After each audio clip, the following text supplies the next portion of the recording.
Hey everyone, Tim Anderson here, aka Renfill. Welcome to the latest episode of Monday Musings. It is 4:45 p.m. on Sunday afternoon as I pre-record this.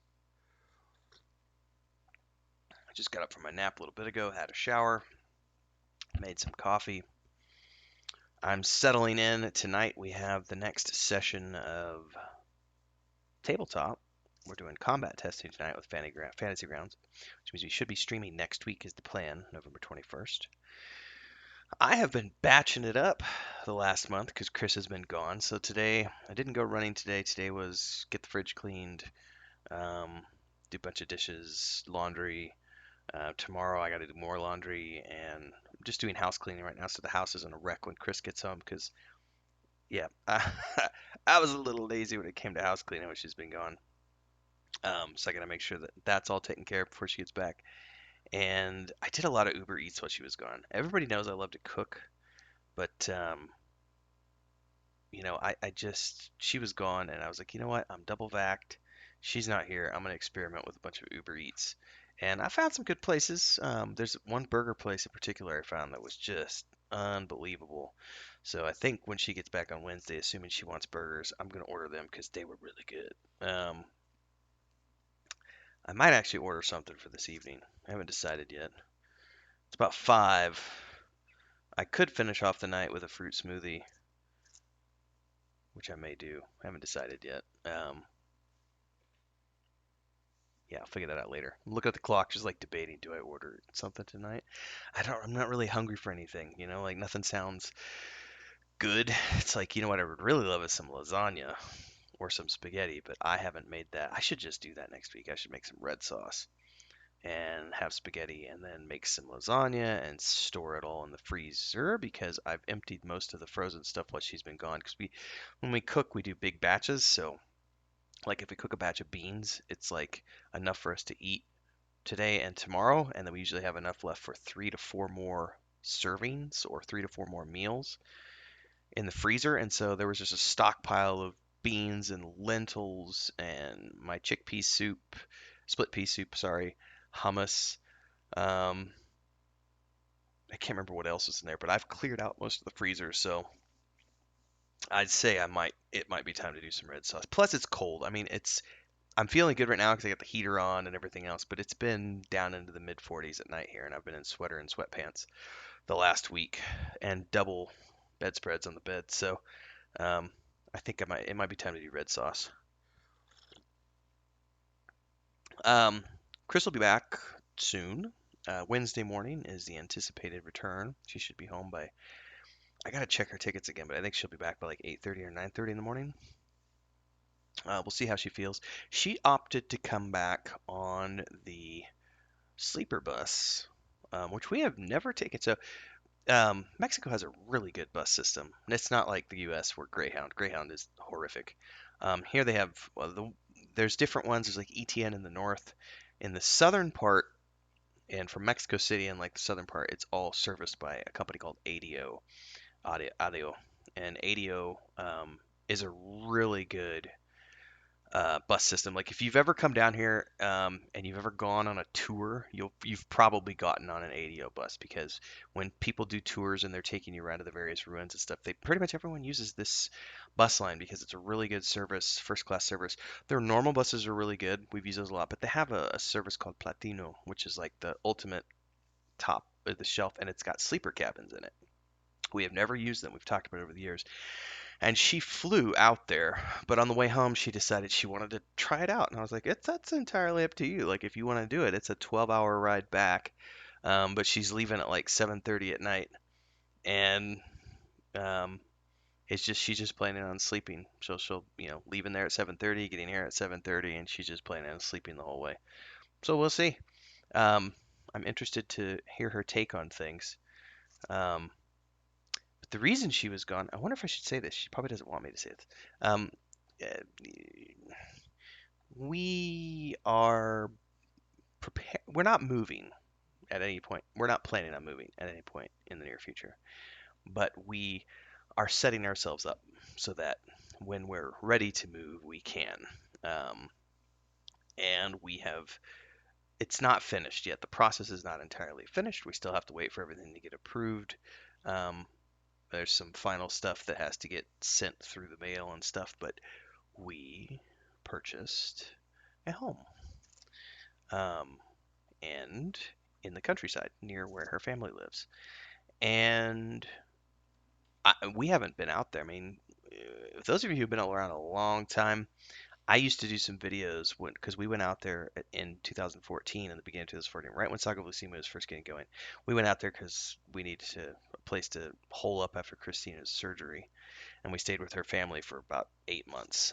And we used to do some videos on marginal boundaries while we were out there. So it's countryside.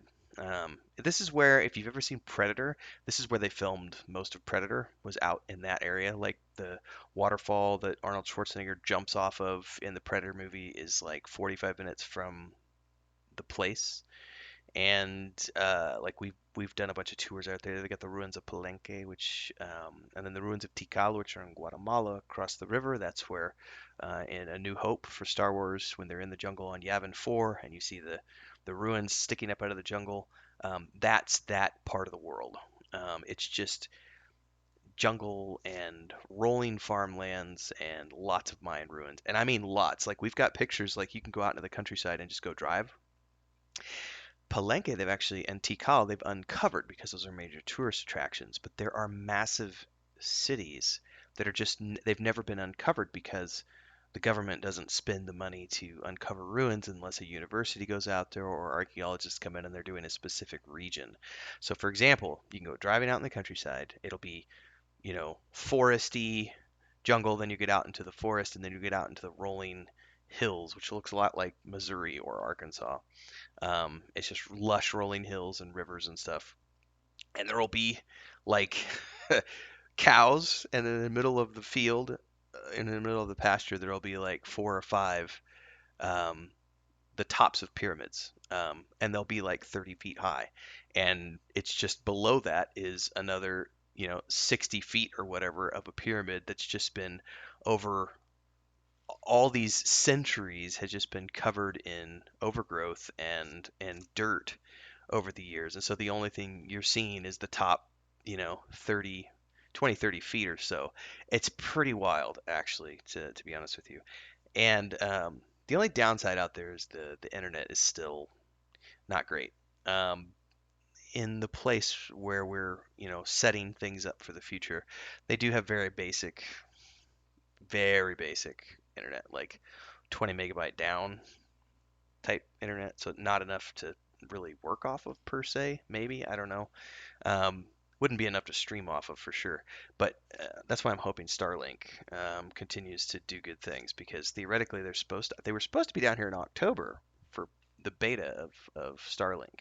I haven't checked to see if they are or not. In any case, we're not going anytime soon unless something drastic happens. But we are setting things up so that when we want to, we can go out there and live in the countryside. In the meantime, um, that's what she's been taking care of the last month, and she probably doesn't want me to say anything, but whatever. Um, it is what it is. Uh, she doesn't like me to talk about things sometimes, which is probably a good thing, but I have a big mouth. Um, Anyways, I'm actually looking forward to it because as much as I love the city, uh, you know, I grew up on a dairy farm, and I hated every minute of it. I did. I hated every minute of it. And then that transitioned to a cattle farm, which I never had any part of.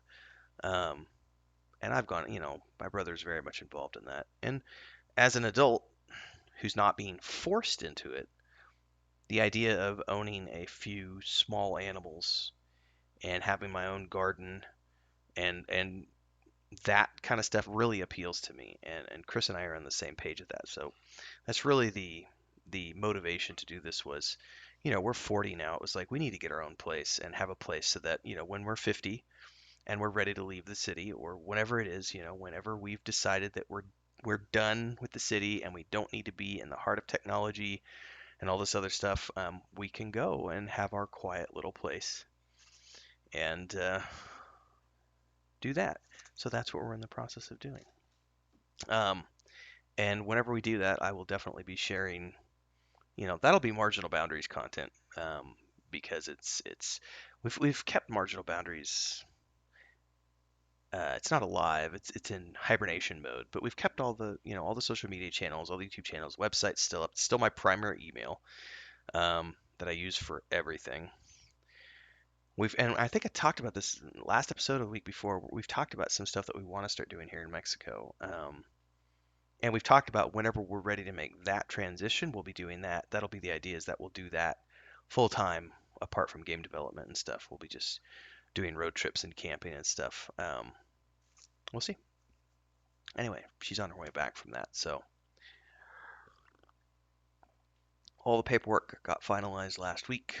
And assuming there's no hiccups, it does take time to process everything, especially with all the COVID stuff. So we still have to wait a few months for everything to get sent to the capital and then get processed and sent back. And once that's all done, we will probably make another road trip, and I'll go with her next time, assuming I'm not in the middle of launch. The reason I didn't go with her this time is because with my day job, we're literally in the middle of launching the alliance this month, like next week, I think.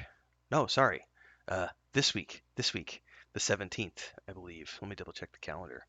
Um, Pretty sure it's yep, 17th is alliance launch. So I couldn't leave to go on a road trip with Chris because the internet out there is not perfect and I need to be plugged in every single day because we're doing a ton of marketing and I've got lots of meetings and I got to be doing lots of stuff that requires good internet. So I just couldn't get away, for this trip. But hopefully we'll be in a position where I can go next time because I haven't seen my nieces and nephews on that side of the family for 3 years.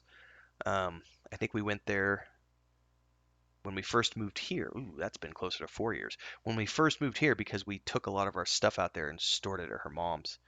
Um, and That was the beginning of 2018. So 18 to 19, 19 to 20, 20 to 21, 21 to 22. It's been almost 4 years. Chris has been out there twice, once before the pandemic, and obviously now. So the nieces and nephews have got to see her and stuff. But we saw my family winter of 2019. So um, yeah, I'd like to go out there because I haven't seen my nieces and nephews in 4 years. They're getting big, especially the two girls. I mean, one of them turned 19. I think the other one just turned 15. And I can remember Chris and I were talking about this the other day when they first came. One of the first times I ever met them, they came to Cancun. And God, I mean, the youngest this would have been 10 years ago? No, not quite 10, maybe 8 or 9. So the youngest would have been like, you know, maybe 8, something like that, 7 or 8, and the oldest would have been like 12 or something. I don't know. I'm not good with math, but they were kids, like babies, and now they're like one of them's almost 20. I'm getting old. Anyway, that's been what's going on there. Um, I have been doing a lot of reading while Chris has been gone. Currently wrapping up the first book in the Thrawn trilogy by Timothy Zahn. I had to take a break. That first Robert Jordan Conan novel was just it's not Robert Jordan's fault per se. He's on a contract. He had guidelines to work with. I did not, it was an okay book, but it was just, I needed a palate cleanser after that. So as soon as I wrap up the Star Wars book, I'll go back and read another one of the second Conan novel. And I've just been watching a lot of shows and TV. So let's see. The first thing I watched last week, which I got a rave about, was Arcane. I watched the first 3 episodes of Arcane on Netflix. Amazing. I know the second 3 episodes just dropped like yesterday. I haven't watched them yet, and I can't wait to sink my teeth into it because they're doing like 3 episode arcs. But those first 3 episodes were amazing. Um, I know nothing about League of Legends. I thought it looked cool, and I've said this on the Looking for More show. It was hands down the best animated show I've seen in like 15, 20 years. Really, really good. So I'm looking forward to the second part. I also watched a couple of non-memorable movies, and then I finally decided to. I was waiting until they got done, and I decided I wasn't going to wait completely.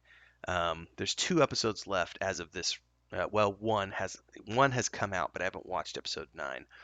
I went ahead and I binged this past weekend the first 8 episodes of Foundation. Now, I have not finished the books, so I didn't know exactly what to expect, but I know from what I have read of that series, the show is way different. Like they've changed things. Like there's some stuff in the show that doesn't even exist in the books.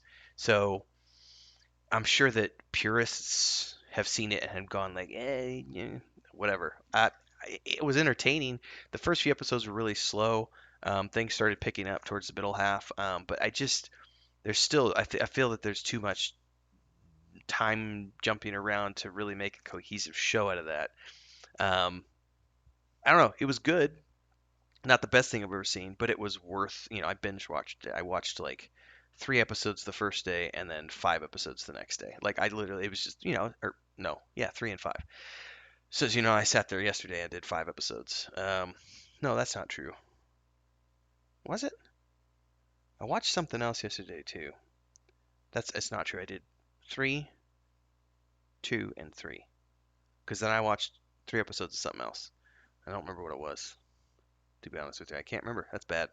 That just shows you I've been bored, so I've just like Netflix and chill on my couch by myself and just like mindlessly watching stuff. Some of it comes through and it's like this is really good. I'll tell you what though, with Foundation, Lee Pace, like I've seen him in stuff before and he's done a really good job. Like he's done really good bad guys like Hellboy 2, Guardians of the Galaxy, the first movie, did really good job as bad guys. And then playing Thranduil in the Hobbit films, he's a really good actor. I feel like his role as Cleon, the Emperor, as just he is mm, like not to spoil anything, but these last couple episodes, like episodes 7 and 8, when he's dealing with this religious uprising, this religious uprising, and he has to go out there and he tries to prove himself and everything else, like what he puts himself through, his acting chops. And I gotta admit, he's a good-looking guy and he keeps himself in shape. Just saying, just saying, just good-looking dude. Takes care of himself and he's doing a good job. So I was really good. I'm really happy with his portrayal of Cleon. I think he's the breakout of that show. I mean, um, what's his name? Jared Harris. He's great as always. I mean, he's good in everything he does. But I mean, his dad was also Richard Harris, who was like, this amazing actor that I still loved him. Like my favorite role with him is the Count of Monte Cristo with Jim Caviezel. Like his portrayal of the priest in the cell, like just so good. Of course, he was Dumbledore in the first couple of Harry Potter movies before he passed. But yeah. Anyway, it's been good. Foundation was pretty good. This week, however, is Wheel of Time, I think on Friday. And I'm so glad Chris is back from this because I didn't necessarily want to watch this and then have to, I'm sure I would be happy to watch it more than once. But I'm really happy that she's going to be here to watch it with me um, the first time because it's going to be something that we can share together, which is going to be pretty amazing. I'm trying to see what else did I watch? I don't think I've watched anything memorable. Oh, I did watch Shang-Chi and the Legend of the Ten Rings. It was a fun Marvel movie. And I did watch the new latest James Bond movie, No Time to Die. And I probably should. I don't really need to talk about Shang-Li. It was a good action movie. The action sequences were amazing. But it's another Marvel movie, which is I'm just bored of Marvel movies. It's just kind of like, another superhero film. No Time to Die, though, I will say this. It was my least favorite of the Daniel Craig Bond films, but it did bring a conclusion to the storyline. So it's not at all, and I'm not spoiling anything by saying this, but it's not like the other Bond films where it's just the character just, suddenly it's a new actor. Like you know what I mean? The character never has an ending. They have an ending for Daniel Craig's James Bond, like an actual ending for the character, which is the first time I've ever seen that happen in a James Bond film. I still think to this day that Daniel Craig is my favorite Bond, followed by Pierce Brosnan. Now, Pierce Brosnan was James Bond when I was growing up. So as a teenager, that was my James Bond. And my brother and I Goldeneye is like to this day, Goldeneye is like one of my favorite Bond movies. Like Sean Bean is the bad guy, uh, Xena Onatopp. Like oh my God, there was some amazing. It was such a good movie. But when Daniel Craig hit the scene, that was the adult Bond for me, and his arc as Bond has been very satisfying. I think it's also the first time they've had like an overarching story that went through all five of these films, with his love interests and some of the other characters that have shown up throughout, in multiple films. Um, I mean, it was a conclusion to his arc. It was a conclusion to the Bond era, to the Daniel Craig Bond era. But it's not my favorite Bond movie. It was slow as molasses. Um, Action sequences were not that good. The antagonist, played by Remy Malek, was very two-dimensional and boring. Like honestly, it just was not a very good movie in my mind. But it was a conclusion, so hey, Daniel Craig got one more big payday, and everybody got to see his character move off. But I'm really interested to see where they're going to go with the next, because now I'm in my middle age, so I'm going to get to see another actor come into it. And rumor mills, um, I would love to see them do another reboot with a younger, because like with both Craig's character and Pierce Brosnan's character, they come into Bond when Bond is in his mid 30s, right? Early 30s, mid 30s. I would love to see a Bond that starts off in like his mid 20s, early 30s, but I don't know what they're going to do, because really what they've done with that character over the years is 3 to 5 movies is usually, I don't even know, like Sean Connery did like 5 movies. Um, who was the Richard Moore did like 5 or 6. Like some of these guys, I think Richard Moore did the most, if I'm not mistaken, because he played Bond until like he was in his late 50s. Whereas Craig took it when he was like mid 30s, and he's ending when he's like 50. So he got a good 15-year run out of that over like 5 films, which is a pretty good run. Like every 3 years having a Bond movie. So if they get another actor who can do another, you know, 3 years, three films. Sorry, I think 3 films is a good number to shoot for with a Bond character. Um, I'm not gonna lie, I would love to see. Well, I don't want to spoil that, but I will spoil it by saying Witcher season 2 is just around the corner, and but he's so busy because he's already signed up for the Highlander franchise, so he's rebooting the Highlander franchise. He's deep in Witcher. They've already renewed that for season 3. I don't see Henry Cavill being available to do James Bond. I just don't. He's got too many commitments. I also feel like he might be a little too old to take on the character now, because he's my age. I think he might be a couple years younger, but he's like, I'm gonna double check this. I feel like he's like 40.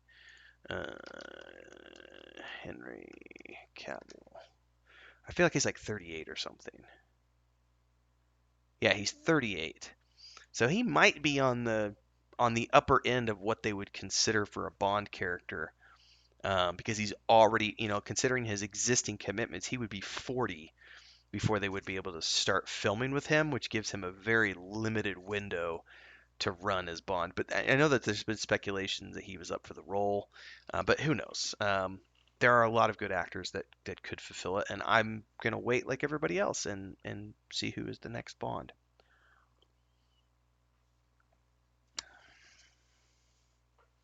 Where are we at? We're 23 minutes in. What else can I talk about? I guess we could talk about Project Drammond stuff. It's not Project Drammond anymore. I keep forgetting. Weave in the Void. Um, Wrapped up chapter 10 yesterday. Um, well, between yesterday and this morning, I should say. I did like 3 writing sessions to get that chapter done, because it's a little longer than previous chapters. And it is the end of part 1, which means now I can kind of take a breather, um, because it's done a little earlier than anticipated, like a week ahead of schedule. So I've got a little bit of breathing time, breathing room before I get into writing chapter 11 and getting into part 2 of the book, which is when we introduce the new character, or possibly characters. If you've watched the most recent brainstorming session with my brother, from a couple weeks ago, November 3rd, I think was that session, I talked about, was it that session or was it the November 10th? No, maybe it was the November 10th. It was the November 10th one because November 3rd was the Marin's Rest video. November 10th, that was the most recent brainstorming um, stand-up session, and we talked a lot about, as I was watching Arcane, I got to thinking about how a sibling's death or a family member's death can act as a catalyst to push a character in the wrong direction. And I really liked how they did it with Anakin Skywalker in Attack of the Clones, when he lost his mother Shmi and he just goes crazy and kills all the sand people, women and children included, and then he's like sobbing to Padme, you know. And that's something that I hadn't considered before because the reason that I had for his fall to the dark side, and it's not, I don't even know if it's a him. I don't know if it's a him or her. I hadn't settled on a sex for the character. Like in my mind, I was just always like young boy, but I had a lot of. Here's what I'm gonna spin off on a side thing here. Young male characters have been done to death, and there is a hunger for young female characters as well as any sort of minority character, the LGBTQ community plus community. I always lose all of the acronyms there, so I apologize. There is a hunger for characters that aren't necessarily young white male characters, and I think it's great. I had a lot of fun writing Amelia in um, Echoes of the Past. The main character of the science fiction novel that I started in February, that I wrote like half of, is a female character, young female character who's like 17, 18 years old. Um, but I also don't want to be stuck in that trope of saying that I have to write a young female character because that's what the masses want or that's what the masses expect.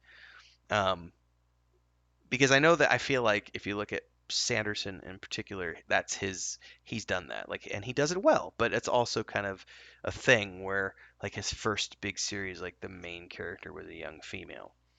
Um, so that's tricky. I feel like it would serve the story.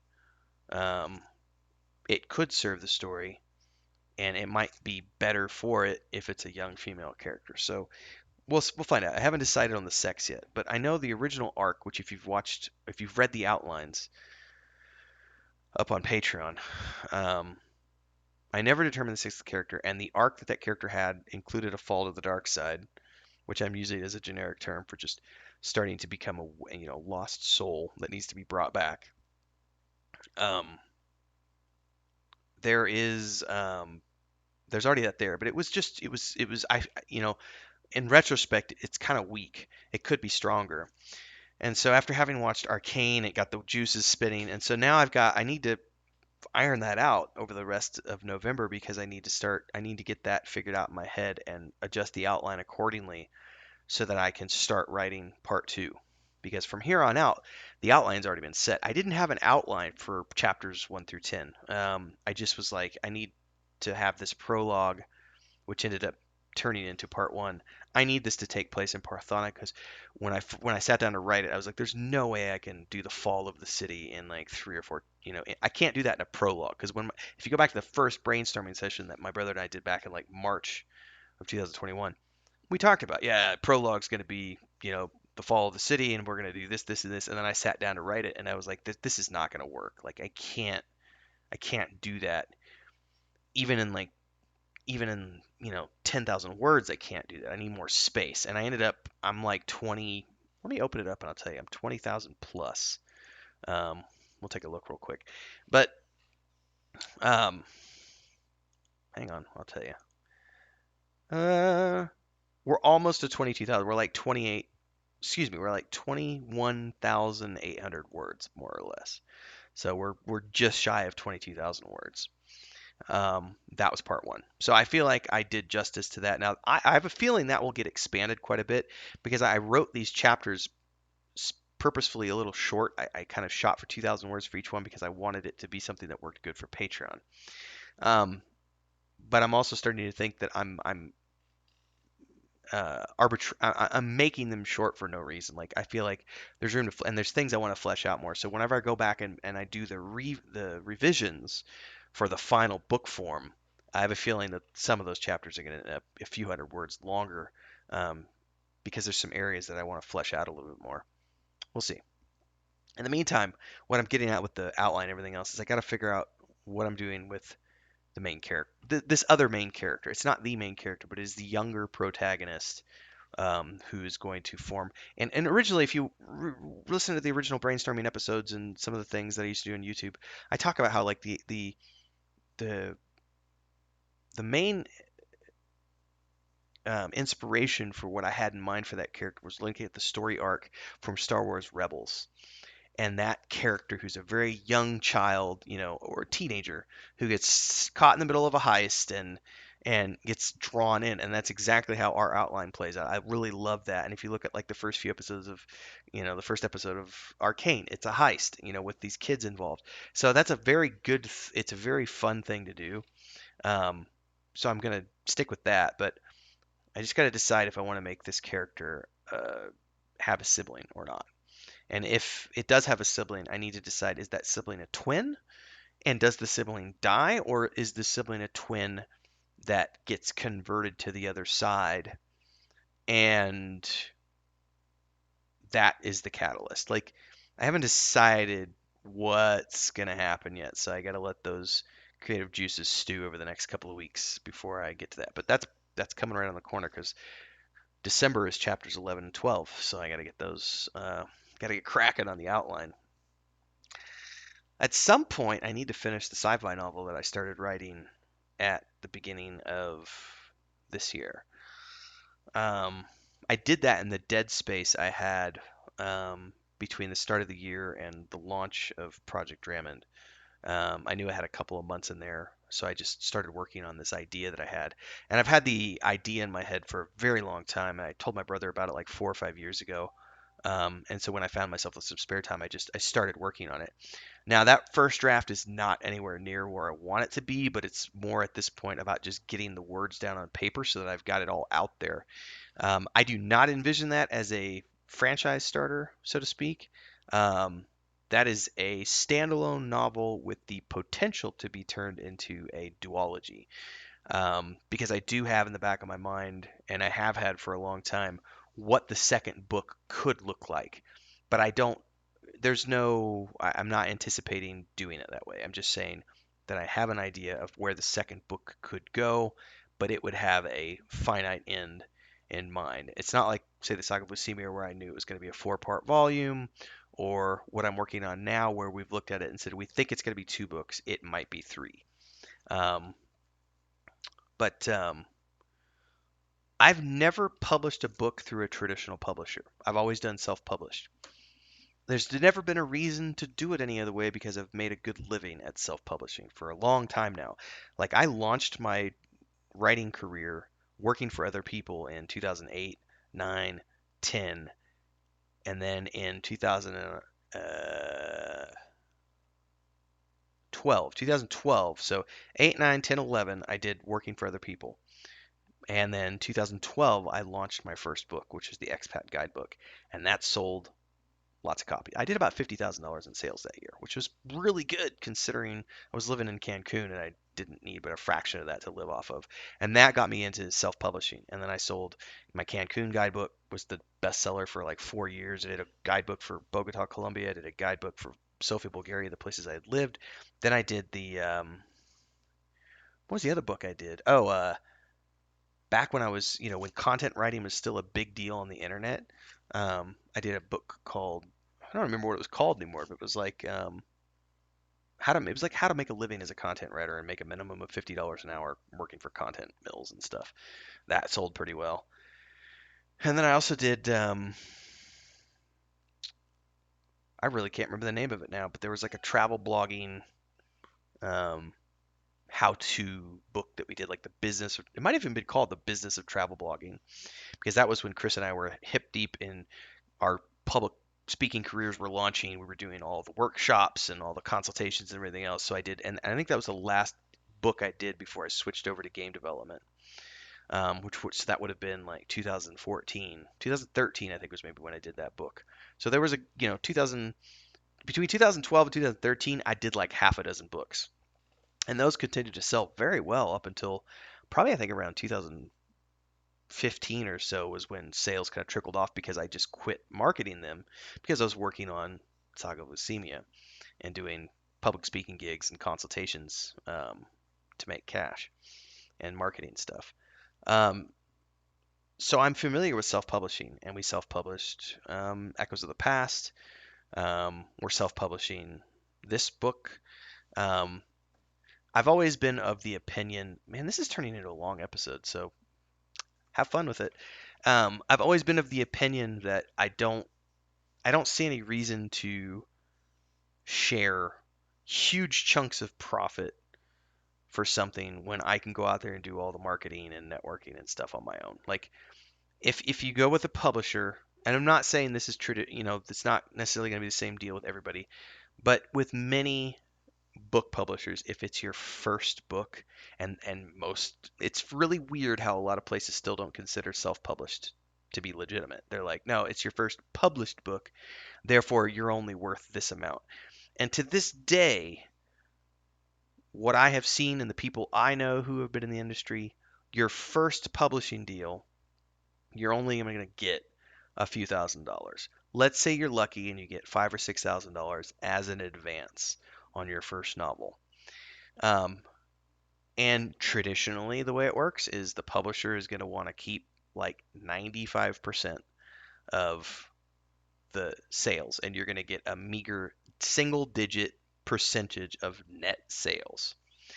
And you have to pay back that advance first. And I've always looked at that and said, I make way more than $5,000 from the books that I write.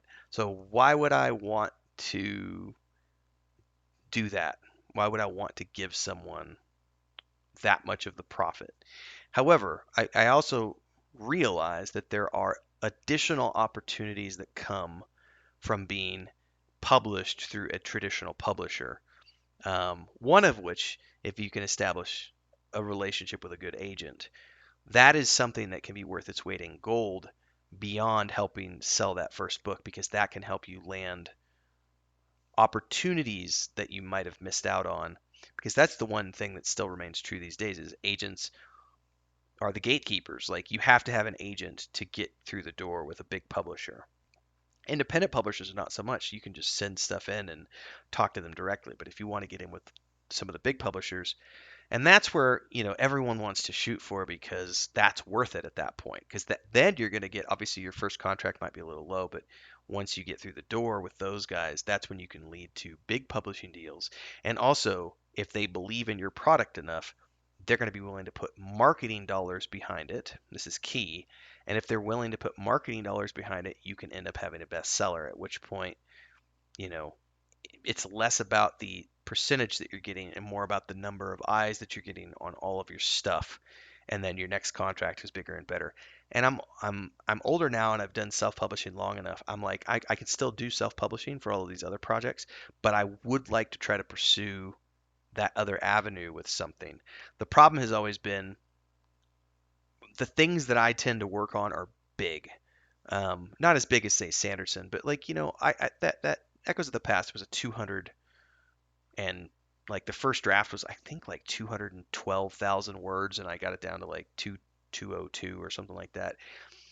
Most first time deals, the 200,000 word novel is not going to fly, especially when you're looking at the first of a 4 book series. So I always knew that Echoes of the Past was not going to be something I could sell um, without spending a lot of time and effort trying to get it there. And it was going to be easier to do it on our own. Plus, we had an existing audience that was ready to buy that, so that was kind of easy.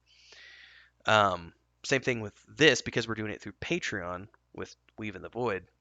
It's not something that I can take to an agent, because it's something that we're doing through Patreon. Therefore, it's a already published or previously published material, so you can't get a book deal for that. Also, because of the way it's being written, 2 chapters a month, that's going to take 2 years.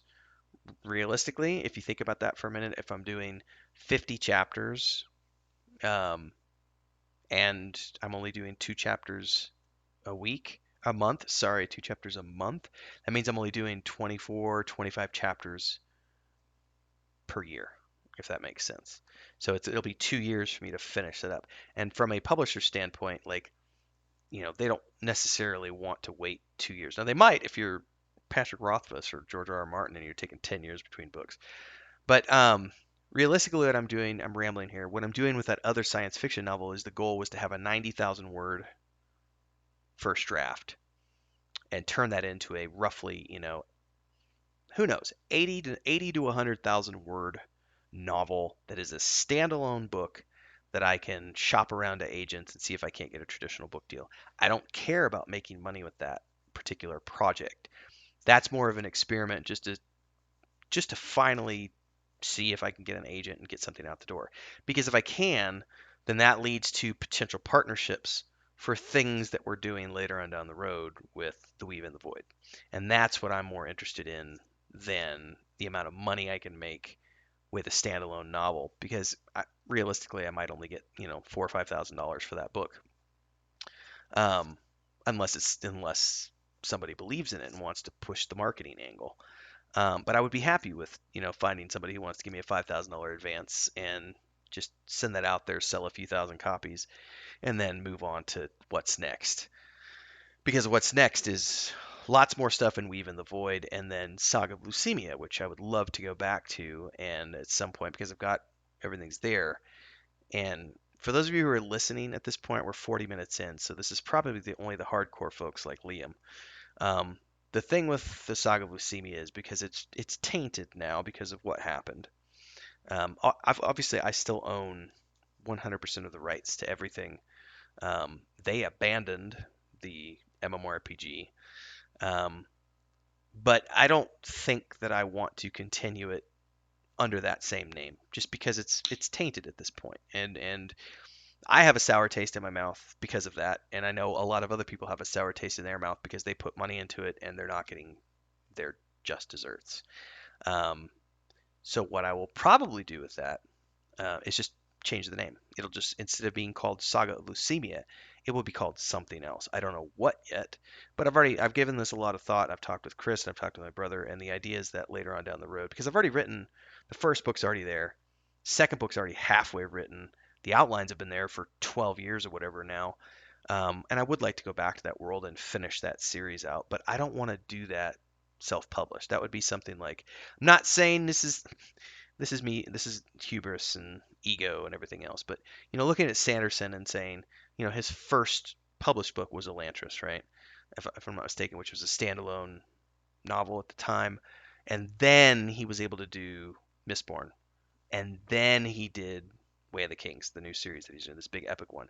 So I've looked at that and said it would be really cool if I could get this science fiction novel out there as my foot in the door, then turn around and do something with Weave in the Void, like the books that we're writing through Patreon, finding a publisher who's willing to actually publish the hardback and paperback versions of those, even though it's already been published through Patreon. That would be really cool. Like someone who's willing to back that, even though those have already been published. Um, and if not, great, let's move on to the Saga of Leucemia.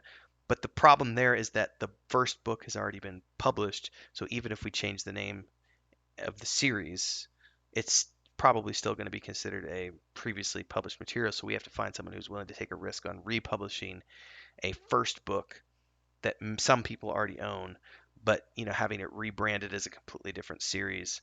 I could revise the first book, obviously, change names here and there, so on and so forth, but the history just stays all the same. So I don't know. I got a lot of creative stuff up here. I'm healthy, and I'm only 40, so theoretically, knock on wood, I've still got, a good, let's say a good 20 to 30 years ahead of me that I could be getting all of my creative stuff out there. Um, I don't think I've ever done an episode that's longer than like 30 minutes. This is crazy. It's because I'm bored and it's Sunday and I had coffee, 2 cups of coffee. So yeah. Anyway, that was me starting to talk about how chapter 10 was written. I need to get chapter 11 and 12 going. Chris is coming back this week, so she needs to get caught up on artwork. She's got 4 chapters of art she has to do. I did part 4 of the source book last week. I'm going to do part 4 of the source book coming up this week. Part 5, excuse me. Did I say part 5? Whatever. I gotta get that done. There's only 6 parts, but then I have to do a whole bunch of other stuff for that source book. So there's a lot of work there, or for that module. And then there's the source book I still have to finish up, which I gotta try to get by March.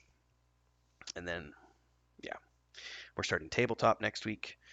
Next Sunday, we'll be streaming on the 21st. Um, at some point, probably it'll probably be January before I need to work on writing the next part of the point and click adventure game.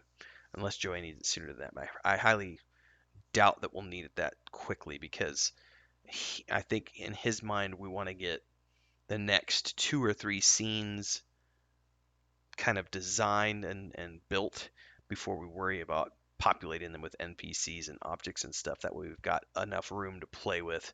Because we kind of have an idea of where we want the story to go throughout the town and then in the surrounding areas. But it's work in progress. Um, so yeah, I mean, I've got 2 weeks off at Christmas time. There's a part of me that if because I have a day job, I can't write as much as I want to, and that's a lie. I could. Um, the problem is I like to play video games. So I put in 2 or 3 hours a day into video games and making YouTube videos for my personal YouTube channel, and that time could be spent writing. So it's the choices you make in life, ladies and gentlemen. And those are things I do for fun, and I think that it's important to do things for fun. I mean, I love writing, but at the same time, writing for me has been a career since 2008. So I'm like 13, 14 years into this as a career. So even though writing is fun for me, it's also a job. And so you need things that you do that are just for the sake of enjoyment, that are not for profit, or they're not for, you know, it's stuff that you do just for you. And video games are very much that for me. So, you know, I don't know that that'll ever go away. And I watch Netflix with Chris. I mean, there's easily 4 hours, 5 hours a day of time that I spend on pure entertainment. But I also think it's important because if you don't do that, you what's life worth? Life isn't worth living if you never take the time to like enjoy it. Um, I have some family members who don't enjoy life, and all they've ever done is just pursue older generation. We're talking older generation here, and they're very unhappy individuals who are in their 50s and 60s now, who just all they've ever done is just work. Not because they had to, but because that's just like it's who they are. Like they've never taken time to like enjoy life, and that just makes me sad. It's like, man, there's so much out there. Don't be consumed with money, because yeah, money is important and it can buy you cool stuff, but also you don't necessarily need tons of money to have lots of enjoyment. Like that's why I look at like Netflix as a and video games. Like MMORPGs for me have always been a low cost form of entertainment, because you can pay your $15 a month and you get hundreds of hours of entertainment. That's amazing. Get to spend time in other worlds and unleash your imagination. Same thing with books, movies. Of course, all this stuff adds up, but it's relatively cheap. And Netflix and streaming services I look at, and like Disney Plus. I mean, you pay your 15 $10 $15 a month, and you're getting hundreds of hours of entertainment at your fingertips. I think that's amazing, and it's a great de-stressor as long as you're not like losing yourself in that, which thankfully I've never done. But I have a pretty good self drive that keeps me motivated moving forward. So I'm not gonna turn this into an episode. I need to wrap this up because I'm 48 minutes in. Anyway, that's a rambling. I think this is, what did I say? Episode 45, I think, is where we're at with this one. So consider this a longer version of Monday Musings. There's not going to be a Mondays in MMORPG today, so consider this your twofer, because you got two episodes worth of Monday Musings out of one. And stick around for next week, because I don't know what we're talking about next week, but I know that this week, once Chris gets back, it's going to be wham bam, because I got to get her up to speed on like Thursday, Friday, and Saturday with Fantasy Grounds, because we're starting Sunday night. And she's going to want to get caught up on artwork, and she's going to want to get caught up on housework and all this other stuff. And we've got catch up to do from the month that she was gone. And so that's going to be, I won't get much done Thursday, Friday, Saturday, and Sunday, other than hanging out with her and getting back up to speed on things. I probably won't get any reading done. Probably won't have time for much playing. It'll just be day job and stuff with Chris preparing for tabletop. So we'll see what we have to talk about next week.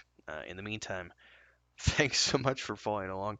And if you made it through all 50 minutes of this, uh, you deserve a medal for that, for my rambling close to an hour. Um, Subscribe, hit the bell icon if you haven't already done so. Thanks so much for following along. Um, and soon, I think Christmas time, I should have a new background. We ordered a big, I ordered a 6 foot by 4 foot map of the Weave in the Void, which we haven't named the world yet. We have not named the world, and that's something we probably need to do at some point. But my brother and I both got these big maps. Um, so soon I'll have that up in the background instead of using the picture. This week I'm cleaning all sorts of stuff, so didn't use a background today. Thanks everybody. See you next week.